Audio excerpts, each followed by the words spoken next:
дар замони соҳиби истиқлолӣ аз ҷониби роҳбарияти мамлакат бахусус ҳукумати пойтахти кишвар шаҳри Душанбе барои ободу зебо гардонидани ҳудуди пойтахт ва таъмини шароити арзанда барои истироҳату фароғати сокинон дар ҳамин замина ба варзиш машғул шудани онҳо таваҷҷӯҳи махсус зоҳир мегардад. Ҳамин аст ки қариб дар назди ҳама биноҳои истиқоматию майдону гулгаштҳо гӯшаҳои варзишӣ бо таҷҳизотҳои махсус барои машқу тамрин сохта мавриди баҳрабардорӣ қарор гирифтаанд. мо аҳли эҷодӣ ва техникии телевизиони варзиш субҳи барвақт аз боғи Алишери Навоӣ ноҳияи Шоҳмансури пойтахт дидан намудем ва шоҳиди ҳол гардидем ки таваҷҷӯҳи истиқоматкунандагони гирду атрофи боғ ба обу тоби бадан дар субҳгоҳӣ чӣ гуна аст. ба ғайр аз ду мураббии соҳаи варзиш дигар мо ҳеҷ шахсро надидем ки ба машқи субҳгоҳӣ машғул бошад. ҳоло он ки ин нафарон ҳамарӯза дар толорҳои варзишӣ пайи ба воя расонидани варзишгарони касбӣ мебошанд. шоир мегӯяд ки содатарин варзиш агар нағнавӣ гардиши субҳ асту пиёдаравӣ.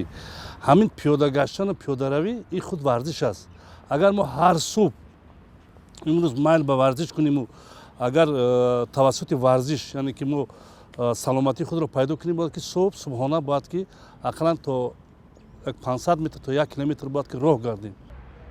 дар замони имрӯза барои дар толорҳои варзишӣ маблағ сарф кардан нашояд, зеро таҷҳизотҳои варзишие ки ин ҷо насб гардиданд барои оби тоби бадан мувофиқ мебошанд. ба иқрори ҳамсӯҳбати мо чунин шароит ҳатто дар кишварҳои пешрафтаи дунё нест.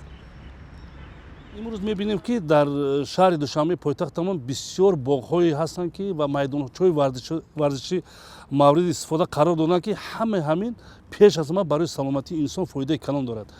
ва мо бисёр таҷриба нишон медиҳад ки дар бисёр мавридҳо мебинем ки дар баъзе кишварҳо ҳамин хел шароитҳое нест. ман бисёр давлатҳо сафар мекардам, ҳатто баъзеҳоро медидем ки дар ҳамон кӯчаҳои шаҳр қадам мезаданд ва ин хел боғҳо фароҳам оварда шудагӣ нест. дар бештари маврид кормандони соҳаи тиб аз истифодаи дороҳои гаронарзиш дида ба беморони худ машғул шудан ба варзиши сабукро тавсия медиҳанд.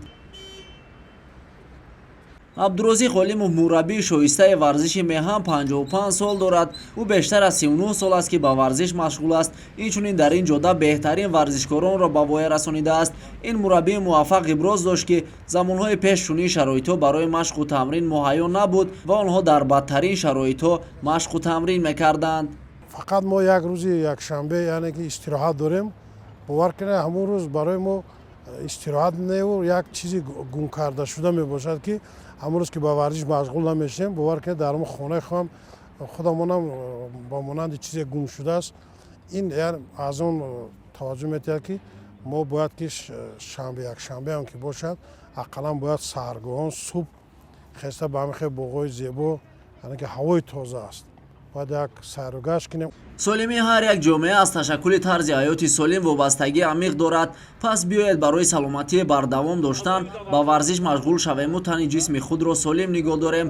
рӯзҳои шанбеи ҳар ҳафта бо ҷалби шумораи зиёди варзишгарон ва кормандони соҳаҳои гуногун машқҳои пагоҳирӯзӣ гузаронида мешавад, аммо ҳар нафар бояд бо хоҳиши худ ба варзиши пагоҳирӯзӣ машғул шавад.